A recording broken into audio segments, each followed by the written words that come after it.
All right. Hey, everybody. Hey, Adam. Hello, LinkedIn community. Hello, Gabe.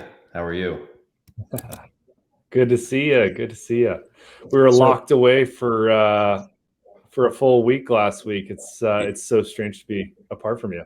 yeah, we were in the bunker last week. Last week, our BTRST token finally went live on Ethereum mainnet, and the visibility to the Braintrust project has just completely skyrocketed. We've seen a ton of interest in what we've been building, and we've been getting a lot of great questions. So we thought we would sort of put everything together here. We actually did a Twitter AMA earlier with some of our great investors. So Joey Krug, who's co-CIO at Pantera, Ian Lee from IDEO CoLab Ventures, and Adam Diagueli from True Ventures, and had just an amazing discussion. We thought we'd bring some of the best questions and points here to our LinkedIn community. So if you're watching now live on LinkedIn, just add your questions to the comments there, and as we go, we'll make sure to respond.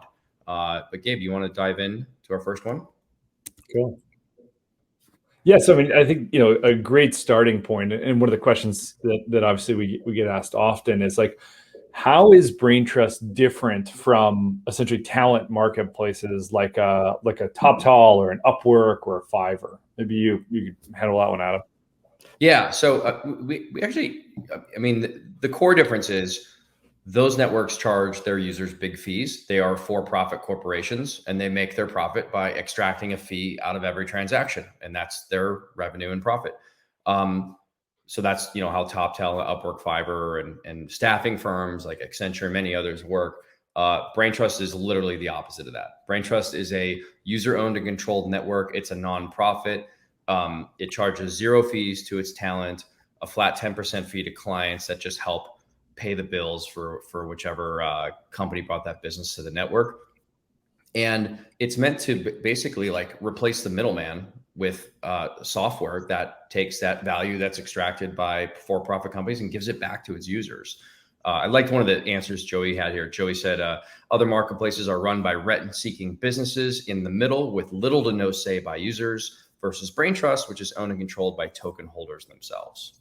Yep. Yeah, that was great. Adam had another good point. He said, with its token model, Braintrust is aligned with its stakeholders and can cooperate as a public good.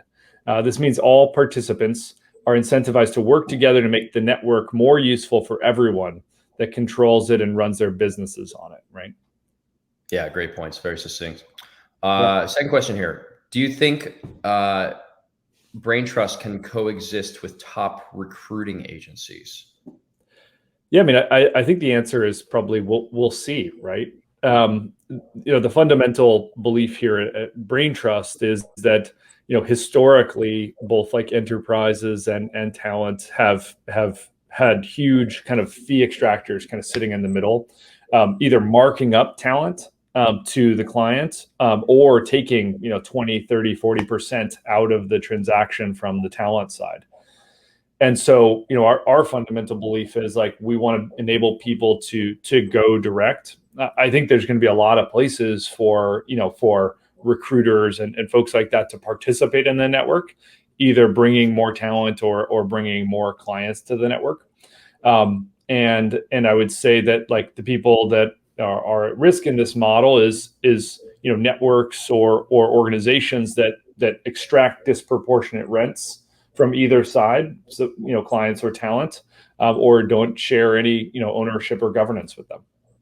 Yeah, I think the point is like, look, Braintrust is a permissionless network. Like you can come in, you can charge whatever you want, right? I mean, no one's stopping you from charging whatever you want and paying whatever you want, but you better be competitive, right? One of the main innovations here is we've taken the fees down. We don't do this geographic arbitrage thing where you have a sales office in New York or San Francisco and you've got all the labor in Ukraine or India and you're making a 90% spread.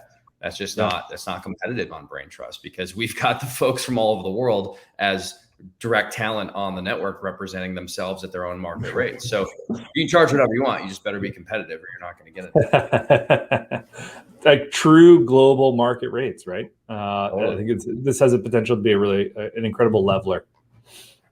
The next question is around how does Braintrust make money? Where's the 10% fee go? If Braintrust is getting the 10% fee from clients, and if a major part of this is done through an external party, how is that decentralized? Yeah. Can Braintrust exist if the Braintrust team no longer exists? This is a great question around like real decentralization. So let me unpack this a little bit, and Gabe, feel free to tack on. So there is no Braintrust team. So Braintrust is a network. It's an open source protocol. It is controlled by its token holders, of which there's now tens of thousands, if not hundreds of thousands by this point. There are many core teams behind Braintrust. Gabe and I work for a company called Freelance Labs, which is one of the original core teams. There's many other companies and freelancers that contribute to Braintrust, help it grow. And so if any one of those teams went away, the network would just move on, right? It would just fill the hole, and business would carry on. And then back to the 10%, like I mentioned earlier, the 10% fee that we charge clients, or that the network charges clients, basically just goes to whatever one of those companies brought the business on, right? Because there's some cost associated with like onboarding a Porsche or a Goldman Sachs and getting through a procurement. And so that 10% is just kind of there to cover costs. But the Braintrust network itself, it's a public good. It's a nonprofit. Yeah. Great answer. Nothing to add there. One of the other ones we got on this next section was like, what role do investors play in the network?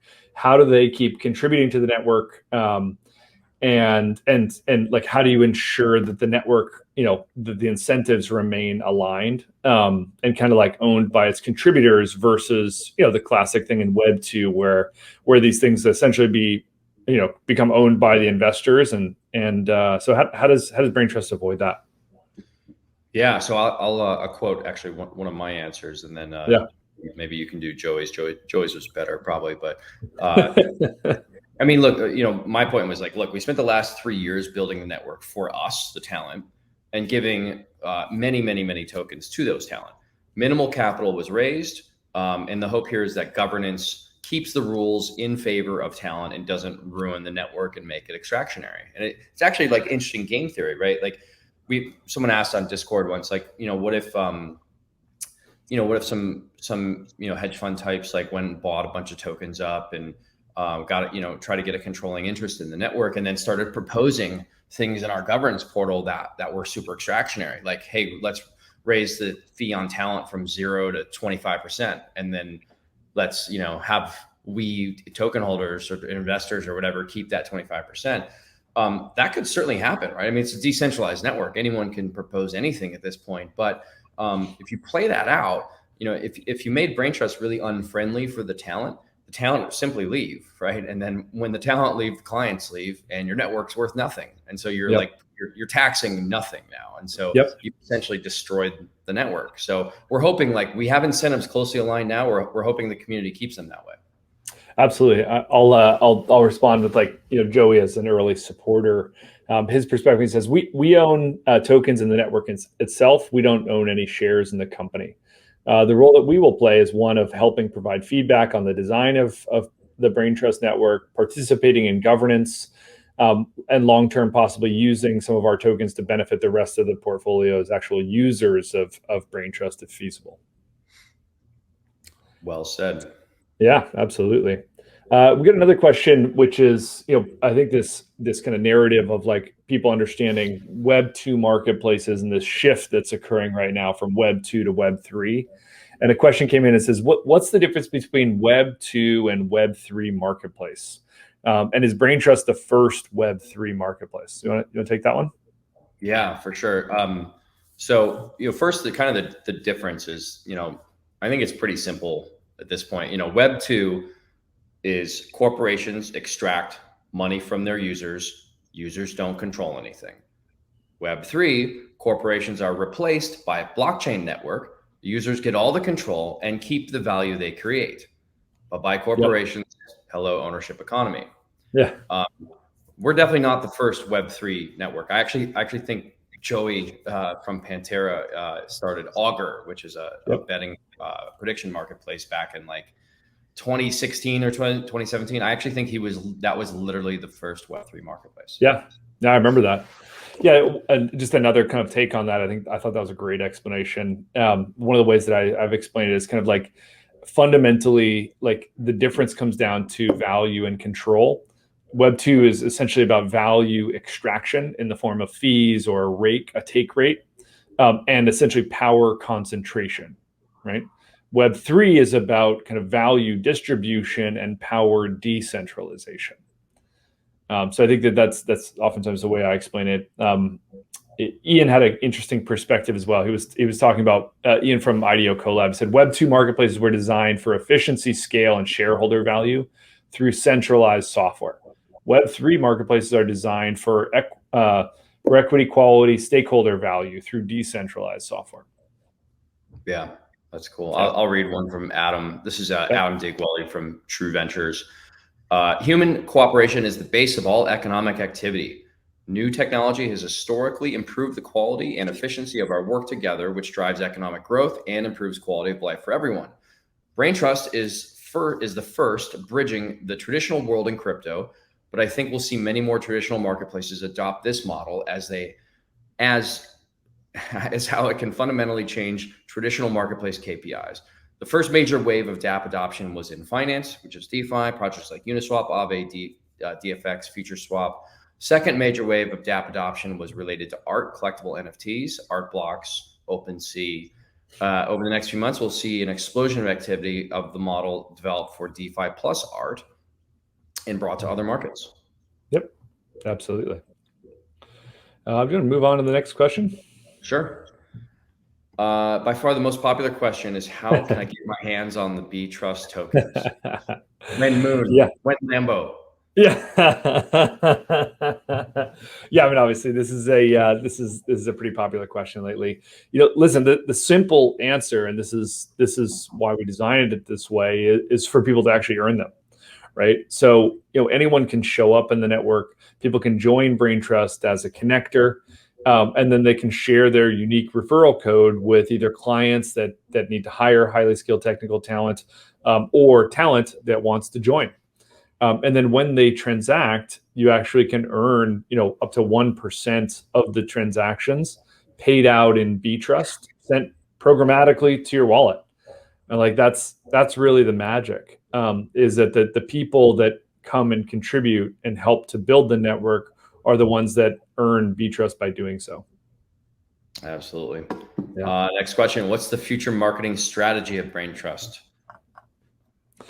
Yeah, I mean, I think that one of the things that's been, I mean, you and I, we've built and invested in coming on 100 or so Web 2 marketplaces across all different industries, and traditionally the way you do it is you raise billions of dollars of venture capital and you spend the majority of that on Google AdWords and Facebook advertising to essentially attract one or both sides of the network.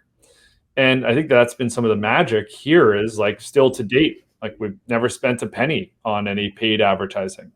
The way in which people find out about Braintrust and the way in which we attract clients and talent is exactly what we just talked about, which is people signing up, inviting other talent, inviting other clients, and having them transact in the network. So when I think about the marketing strategy, it's really about just continuing to have incredible incentives in the network and provide opportunities for the builders of the network and the people that drive value into the network to earn and participate.